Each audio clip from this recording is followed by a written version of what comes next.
Assalamualaikum warahmatullahi wabarakatuh. Baiklah Ananda, bertemu lagi dengan saya dalam mata pelajaran prakarya dan kewirausahaan. Hari ini kita akan membahas tentang desain kemasan, yaitu kemasan yang digunakan untuk masakan daerah. Yang pertama, kita akan bahas tentang definisi kemasan, yaitu wadah atau bungkus. Wadah atau bungkus adalah kemasan yang dapat didefinisikan sebagai seluruh kegiatan merancang dan memproduksi wadah atau bungkus kemasan suatu produk.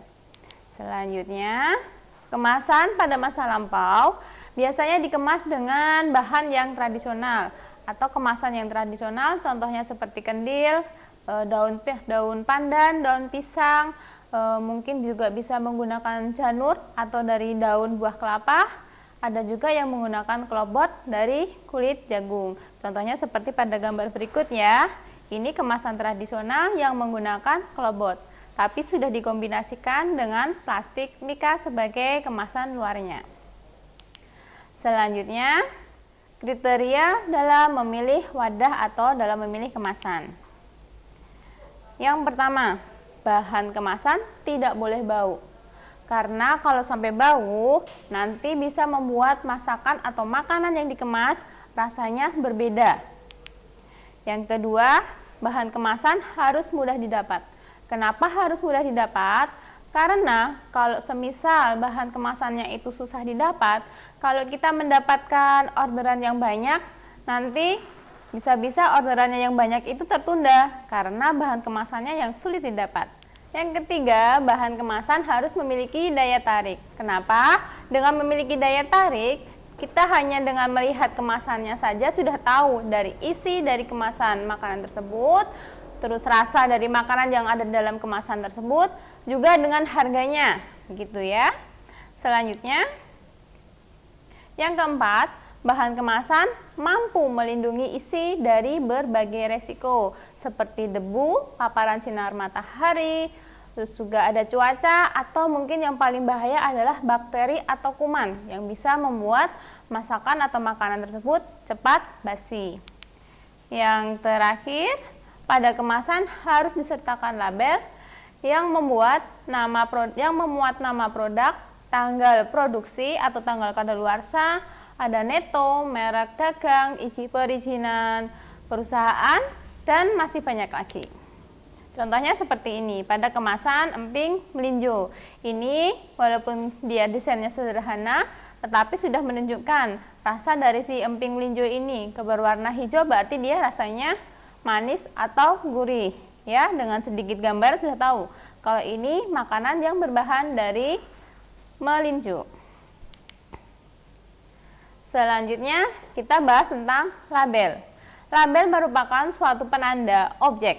Label di sini memiliki fungsi yaitu membantu proses penjualan produk.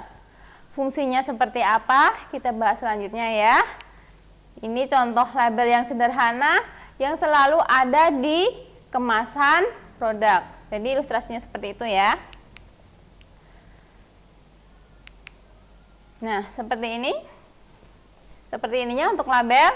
Jadi di dalam label ini harus ada komponen-komponennya. Di sini yang membantu proses produksi atau penjualan produk. Di sini kalian tidak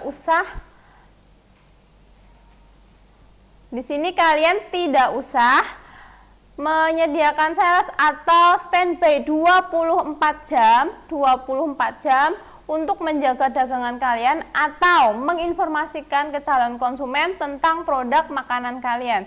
Jadi sudah tertera di situ ada komponen, ada bahannya apa saja, neto, ada label halal atau tidaknya makanan tersebut, terus ada lokasi usahanya atau tempat produksi makanannya, dan juga nomor perizinan usaha. Nah, di situ sudah ada komponennya di situ semua. Jadi kalian tidak perlu menjelaskan secara detail atau secara langsung ke si calon konsumen atau calon pembeli. Ya, kita lanjut berikutnya. Sekarang kita bahas tentang logo. Selain label, logo juga sangat penting pada desain kemasan. Kenapa? Karena logo di sini merupakan sebuah identitas perusahaan. Ya, jadi di sini hanya dengan melihat logonya saja sudah tahu produk tersebut merupakan hasil produksi dari perusahaan mana atau dari rumah makan mana. Ya, lanjut berikutnya. Ini ada contoh label yang sederhana, label masakan daerah yang ada di Jogja yang terkenal ya, namanya pempek Nyai Kamto ya. Kalau dulu belum ada logonya, sekarang sudah ada logonya. Istilahnya, kalau kita memiliki logo berarti itu adalah hak paten atas masakan yang kita produksi dan kita tawarkan ke konsumen. Berikutnya, fungsi logo. Yang pertama, mengidentifikasi suatu perusahaan. 2. Membedakan dari produk atau organisasi yang lain. Yang ketiga, mengkomunikasikan informasi seperti keaslian, nilai, dan kualitas dari si produk tersebut. Yang keempat, sebagai tambahan nilai jual. Yang kelima, mempresentasikan aset yang paling berharga. Yang keenam, properti legal suatu produk atau organisasi. Baik, yang berikutnya macam-macam logo. Macam-macam logo di sini ada 3 macam. Logo, logotype, dan logogram.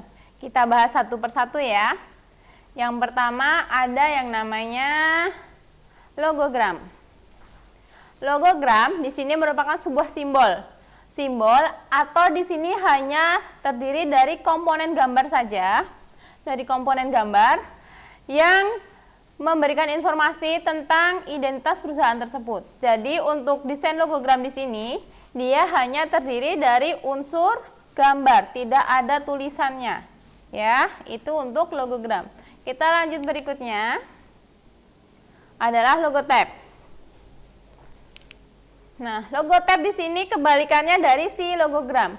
Kalau logogram tadi dia hanya terdiri dari gambar saja. Nah, untuk logotype di sini dia terdiri dari susunan huruf-huruf saja atau susunan dari suatu tulisan yang menjelaskan tentang identitas perusahaan tersebut.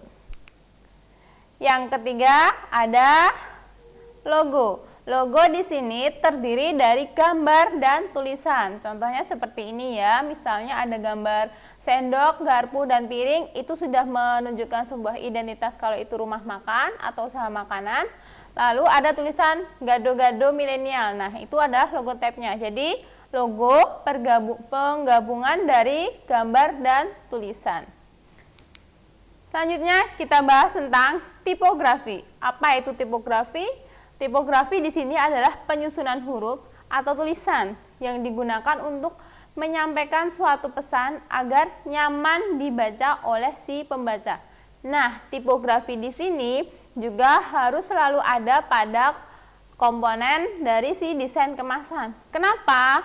Karena dengan adanya tipografi di sini, biasanya ini dituliskan untuk menuliskan sebuah slogan pada suatu makanan. Misalnya untuk slogan makanan keripik ya, misal dan pedas, cetar, dan wow. Nah, itu biasanya ada pada slogan kemasan makanan daerah. Berikutnya untuk yang pertama, macam-macam tipografi ada jenis roman. Roman di sini jenis huruf yang memiliki ujung kaki yang runcing. Jadi ujung kakinya runcing ya. Kesan yang ditimbulkan klasik, anggun, lemah gemulai, dan feminim. Ini untuk jenis tipogram roman ya. Jangan sampai keliru. Yang kedua ada Egyptian. Memiliki ujung kaki yang seperti balok. Jadi bagian ujung kakinya besar seperti jenis font yang saya gunakan pada PowerPoint di sini. Ini jenis Egyptian ya. Ujungnya yang kekar atau kakinya yang tebal seperti balok.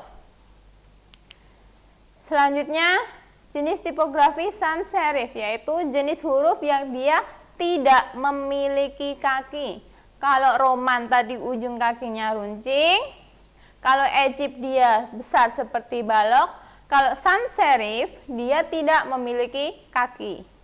Ini untuk sans serif kesan yang ditimbulkan dia modern, kontemporer, dan sangat efisien. Ini biasanya memberikan kesan mewah atau elegan juga ya untuk sans serif.